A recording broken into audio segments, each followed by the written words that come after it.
एक आदर्श बहू वही होती है जो अपने परिवार को अपने साथ लेकर चले। नमिता के हाथ जल्दी जल्दी चल रहे थे। उसे अपना काम पूरा करने की बहुत जल्दी थी। ननद भव्या के आने से पहले पहले वो पूरा काम कर यहाँ से रवाना हो जाना चाहती थी, क्योंकि पति सुधीर उसका इंतजार कर रहा होगा। सुबह ऑफिस जाने से पहले ही सुधीर नमिता को समझा गया था कि शाम को तुम मुझे ऑफिस के बाहर ही मिल जाना। वहाँ से हम कोई मूवी देखने चलेंगे और उसके बाद कैंडल लाइट डिनर करेंगे। और भगवान के लिए इस बार तुम अकेली ही आना, ऐसा ना हो कि हर बार की तरह भव्या को लेकर आ जाओ। नमिता ने ममता जी से भी पूछा तो उन्होंने साहसी उसे जाने के लिए हाँ कर दी, पर साथ ही कह दिया कि जाने से पहले खाना बनाकर जाना। मुझे और तुम्हारे पापा जी को समय पर खाना खाने की आदत है, इसीलिए नमिता 4 बजे से ही रसोई में फटाफट काम करने में लगी हुई थी। वो 6 बजे से पहले घर से निकल जाना चाहती थी, क्योंकि 6 बजे तक भव्या अपनी कोचिंग से आ जाती थी।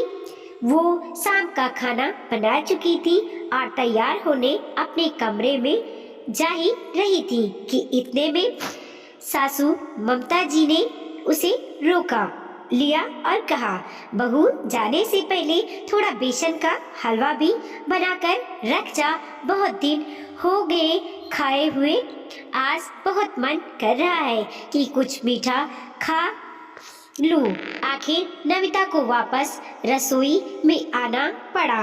अब वो बेसन का हलवा बना रही थी। जैसे ही बेसन का हलवा बन गया, वो तैयार होने अपने कमरे में चली गई। फटाफट से शिफॉन की गुलाबी रंग की साड़ी, जो कि सुधीर को बहुत पसंद थी, पहनकर हल्का सा मेकअप कर वो तैयार हो गई और अपना पर्स उठाकर बाहर निकाली कि इतने में भव्या आती दिखी। उसे देखते ही नमिता का दिल बैठ गया। हे भगवान, ये आ गई, अब जरूर जिद करेगी मेरे साथ जाने के लिए। अब मैं सुधीर को क्या जवाब दूंगी? ये मम्मी जी को भी इसी समय हलवा खाना था। अब सुधीर का मूड ऑफ होगा सो होगा, मुझे भी डांट पड़ेगी सो अलग। भव्या अंदर आई और नमिता को तैयार देखकर बोली, भाभी कहीं बाहर जा रही हो?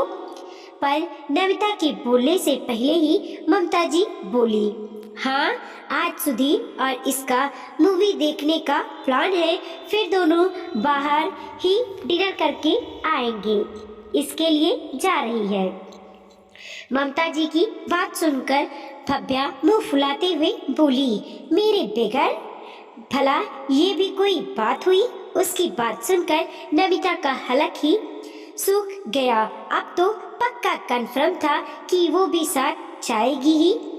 आखिर ममता जी भव्या की बात को कभी नहीं टालती थी। आखिर माँ का प्यार अपनी बेटी के लिए उमड़ उमड़ कर जो आता था, उसने ममता जी की तरफ देखा तो बजाय अपनी 23 साल की बेटी को समझाने के उन्होंने नमिता को ही समझाया। अरे ये तो अभी बच्ची है, आखिर इसका भी तो मन करता है होगा, ले जाओ इसे भी, इसका भी दिल बहल जाएगा। आखिर तुम भाभी हो तो इसकी जिम्मेदारी भी तुम्हारी ही है। उनकी बात सुनकर नमिता को कुछ समझ में नहीं आया कि वो क्या जवाब दे। अपनी 4 महीने की शादीशुदा जिंदगी में वो कई बार ऐसा देख चुकी है जहां भव्या बेवजह दोनों पति पत्नी के बीच में आ गई हो। इस 23 साल की लड़की के लिए लड़का ढूंढा जा रहा है जिसमें इतनी सी अकल नहीं है कि उसके भैया भाभी को भी प्राइवेसी चाहिए होगी। बस बेवजह की जिद करके बैठ जाती है और ममता जी बजाय उसे समझाने के उसका ही साथ देती है। इस भव्या ने तो उनकी शादी के बाद जिद करके उनके हनीमून को फैमिली ट्रिप बना दिया था। शादी के एक सप्ताह बाद केरला के लिए टिकट बुक थे, पर भव्या की जिद के कारण भव्या और ममता जी का भी टिकट बना। जब ससुर विपुल जी ने समझाने की कोशिश की तो ममता जी ने जवाब दिया, अरे वो दोनों तो अलग कमरे में रहेंगे और हम दोनों अलग कमरे में। अरे पर तुम बेटी बहू के साथ अच्छी लगोगी क्या? क्यों नहीं अच्छी लगूंगी?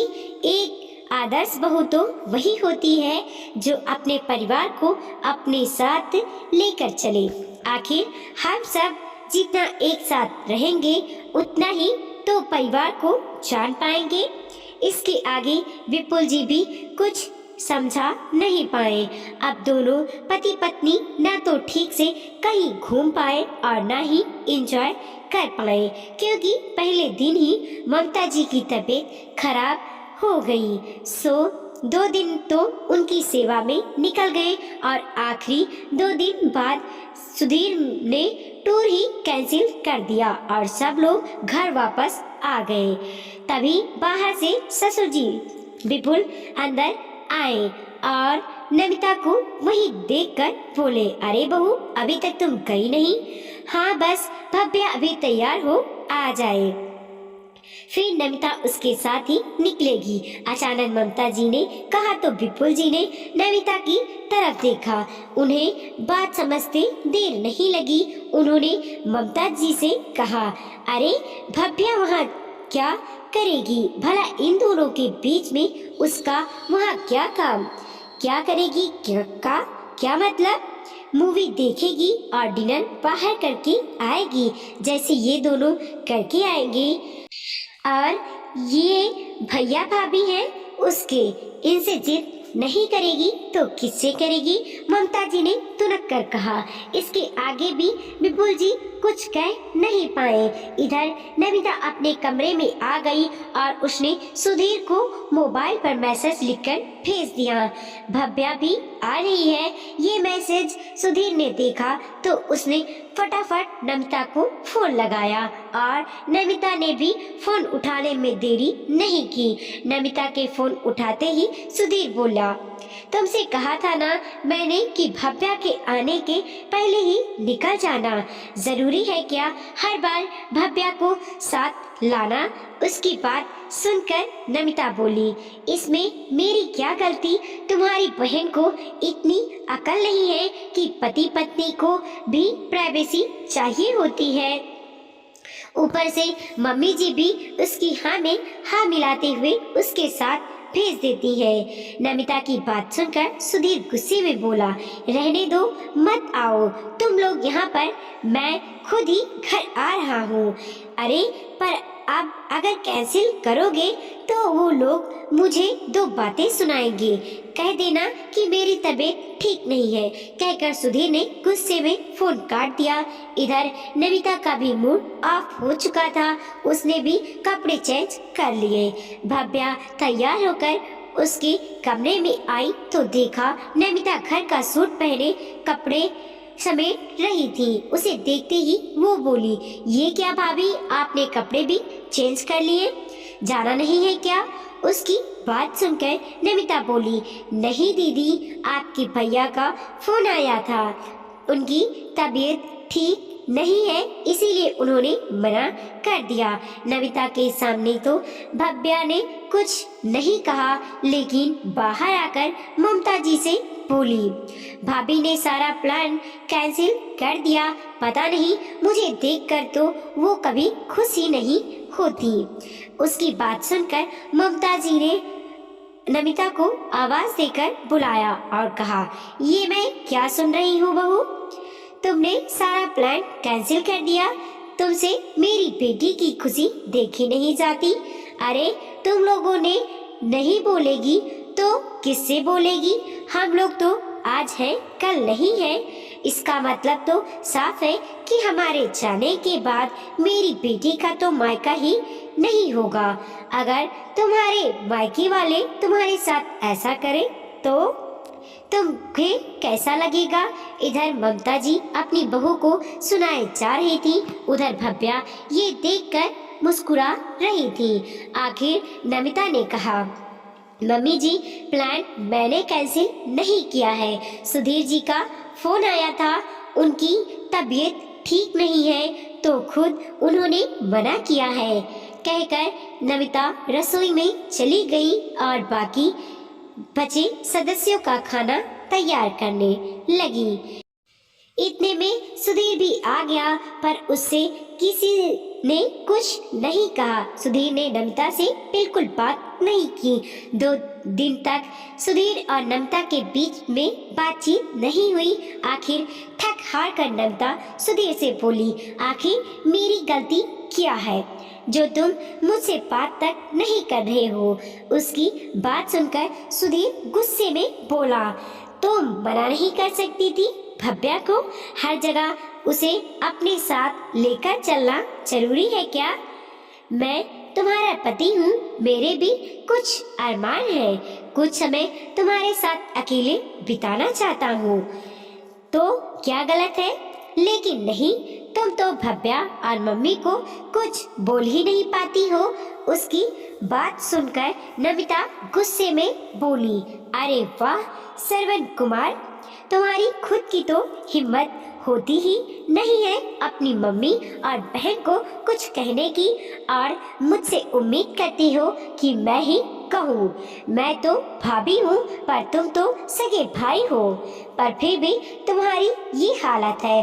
खैर, तुम आदर्शवादी बने रहो, मैं ही बुरी बन जाती हूँ। मैं तो बाहर से आई हूँ, मुझे तो बुरा कहना बहुत आसान है। नमिता की बातों के आगे सुधीर कुछ भी नहीं कह पाया। आखिर वो गलत भी नहीं थी। कुछ दिनों बाद सुधीर को ऑफिस की तरफ से महाबलेश्वर ट्रिप मिला। घर आकर उसने नमिता से कहा, नमिता तुम भी तैयार रहना, 10 दिन बाद महाबलेश्वर ट्रिप पर हम दोनों साथ चलेंगे। लेकिन जैसे ही भव्या को पता चला तो उसने फिर जिद पकड़ ली कि वो भी साथ चलेगी। उसने कभी महाबलेश्वर नहीं देखा, लेकिन इस बार सुधीर ने साफ मना कर दिया कि वो ऑफिस के स्टाफ के साथ जा रहा है, जहां सब सिर्फ अपनी पत्नी के साथ आ रहे हैं। लेकिन भव्या ने इस पर मुंह फुला लिया और नाराज होकर बैठ गई। उस दिन उसने डिनर भी नहीं किया। ये देखकर ममता जी ने नमिता को ही डांटा, अरे तू मना नहीं कर सकती थी क्या सुधीर को? तेरे घूमना तू जरूरी है क्या? कितना मन था उस बच्ची का महाबलेश्वर देखने का, लेकिन अब वो नहीं जा सकती तो तू मना कर दे, कम से कम कुछ तो तसल्ली मिलेगी उसे। लेकिन ममता ने कोई जवाब नहीं दिया और ना ही जाने से इनकार किया। जब भव्या ने चिल्लाकर नमिता से कहा तो नमिता ये बात बर्दाश्त नहीं कर पाई कि भव्या उससे इस तरह से चिल्लाकर बात कर रही है। उसने पलटकर भव्या से कह दिया, दीदी मुझे माफ करो, पर हम पति पत्नी हैं, कभी तो हमें अकेला छोड़ दिया करो। हर जगह हमारे साथ जाना जरूरी है क्या? बस यही बात ममता जी और भव्या ने पकड़ ली। इस कारण से घर का माहौल बड़ा खराब सा हो गया। लेकिन महाबलेश्वर जाने से पहले इससे उभरने का बहुत जल्दी ही मौका मिला। रविवार के दिन भव्या को देखने लड़के वाले आए। लड़का नबीन, उसकी मम्मी, पापा, बड़ा भाई और छोटी बहन भी आए थे। देखने दिखाने का सिलसिला चला और फाइनली उन लोगों को भव्या पसंद आई। 51 रुपए और मिठाई का डिब्बा देकर रोका कर दिया गया। सभी पुरुष खा पी कर बाहर हॉल में बैठे थे, वही सारी महिलाएं भव्या के कमरे में बैठी हुई थी। तभी नमिता सबके लिए शरबत बनाकर ले आई। उस समय भव्या की ननद ने भव्या से पूछा, भाभी बताइए आपको कौन सी जगह पसंद है, ताकि आपकी शादी के बाद हम आपका हनीमून ट्रिप वहीं का सेट कर दें। यह सुनकर भव्या शर्मा गई और कुछ नहीं बोली। यह देखकर भव्या की होने वाली सास बोली, अरे बेटा बताओगी नहीं तो हमें कैसे पता चलेगा। तब उसकी जगह ममता जी बोली, मेरी बेटी को महाबलेश्वर जाने की बड़ी इच्छा है। वो तो अपने भैया भाभी के साथ जाना चाहती थी, लेकिन इन लोगों ने मना कर दिया। ममता जी की बात सुनकर नमिता का चेहरा उतर गया, पर उसने बात संभालते हुए कहा, दरअसल बात ये है कि महाबलेश्वर ट्रिप इनके ऑफिस की तरफ से है, तो सभी स्टाफ मेंबर जा रहे हैं और उनके साथ उनकी पत्नियां ही जा रही है, इसीलिए मना किया था। पर वैसे आप फिक्र मत कीजिए, हमारी दीदी बहुत ही आदर्शवादी है। हमारी मम्मी जी ने तो उन्हें शुरू से सिखाया है कि अपने परिवार को साथ लेकर चलना चाहिए, इसीलिए हनीमून पर भी इन्हें अकेले भेजने की जरूरत नहीं है। आप चाहे तो पूरा फैमिली टूर कर सकते हैं। उसकी बात सुनकर सब लोग हंस दिए। भव्या की ननद बोली, अरे भाभी आपकी भाभी तो बड़ी ही मजाकिया है। लेकिन भाभी जी हम ऐसे नहीं है। अरे भैया भाभी को भी तो प्राइवेसी चाहिए होती है ना। अब इनके हनीमून पर हम क्या करेंगे। उनकी बात सुनकर भव्या की होने वाली सास बोली, बिल्कुल सही कहा बेटा, बेटे बहू को भी तो प्राइवेसी चाहिए होती है। अब ऐसे में परिवार के सदस्य हर बार उनके बीच में आए तो कई जगह पर तो घर टूटने की कगार पर आ जाती है। ना बाबा ना, हम तो ऐसी हरकत के सख्त खिलाफ है। उनकी बात सुनकर ममता जी और भव्या के चेहरे की हवाइयाँ उड़ गई। दोनों एक दूसरे की तरफ देखने लगी और जैसे ही उनकी नजर नमिता से टकराई, दोनों ने अपनी नजरें नीची कर ली। खैर थोड़ी देर बाद लड़के वाले वहां से रवाना हो गए। इस बारे में घर में किसी ने कोई बात नहीं की, लेकिन जिस दिन सुधीर और नमिता को महाबलेश्वर के लिए रवाना हो रहे थे, उस दिन घर में सब खुशी खुशी उन्हें रवाना कर रहे थे। आज ना तो ननद का मुंह फूला था और ना ही सास डांट रही थी। वीडियो को लाइक कीजिए, कमेंट कीजिए और अपने दोस्तों के साथ जरूर शेयर कीजिए। चैनल पे नए हैं प्लीज सब्सक्राइब कीजिए और देखते रहिए मोटिवेशनल स्टोरी। मिलते हैं और एक नई कहानी के साथ।